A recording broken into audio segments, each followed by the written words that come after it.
Assalamualaikum warahmatullahi wabarakatuh. Perkenalkan, nama saya Miftahul Khairat, NIM 200422231 dari Prodi Ilmu Administrasi Negara. Baiklah, saya akan menjelaskan materi tentang cara rekrutmen dan seleksi SDM.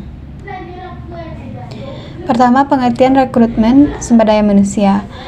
Rekrutmen adalah proses pencairan dan pemikatan para calon karyawan yang mampu untuk melamar sebagai karyawan. Menurut Fahmi, mengemukakan bahwa rekrutmen sering disebut juga dengan penarikan tenaga kerja. Selanjutnya, tujuan rekrutmen sumber daya manusia.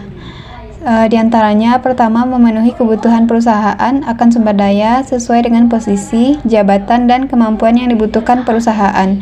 Kedua, meningkatkan efektivitas perusahaan dalam jangka pendek maupun jangka panjang. Menginformasikan kebutuhan perusahaan kepada kandidat sesuai dengan lowongan pekerjaan. Yang ketiga, untuk membantu mengurangi kemungkinan keluarnya karyawan yang belum lama bekerja. Yang keempat, untuk memenuhi kebutuhan tanggung jawab perusahaan dalam upaya menciptakan kesempatan kerja. Berikutnya, alasan dasar rekrutmen SDM, diantaranya pertama, berdirinya organisasi baru. Kedua, adanya perluasan kegiatan organisasi. Yang ketiga, terciptanya pekerjaan-pekerjaan dan kegiatan baru. Yang keempat, adanya pekerja yang pindah ke organisasi lain. Yang kelima, adanya pekerja yang berhenti baik dengan hormat maupun secara tidak hormat sebagai tindakan punitif.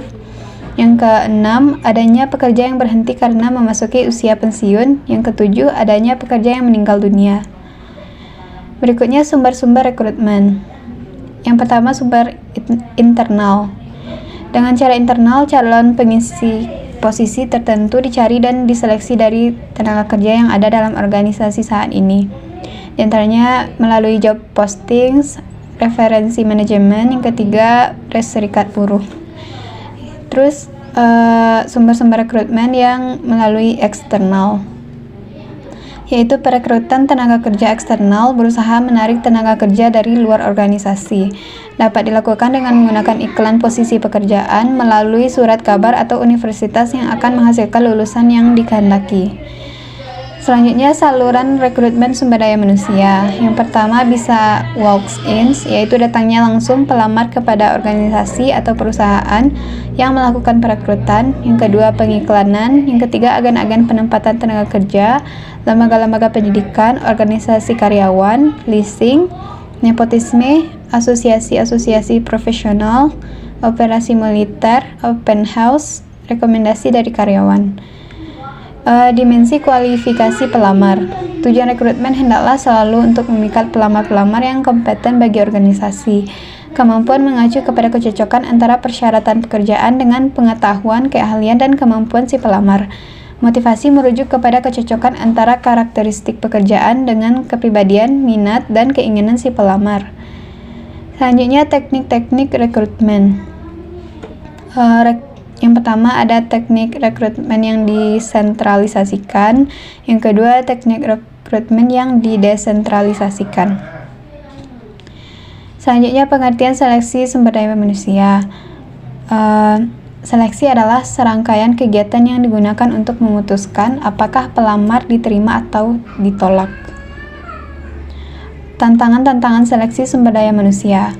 Yang pertama, ada tantangan suplai tenaga kerja, yaitu semakin banyak calon tenaga kerja yang berkualitas, semakin mudah untuk memilih tenaga kerja baru.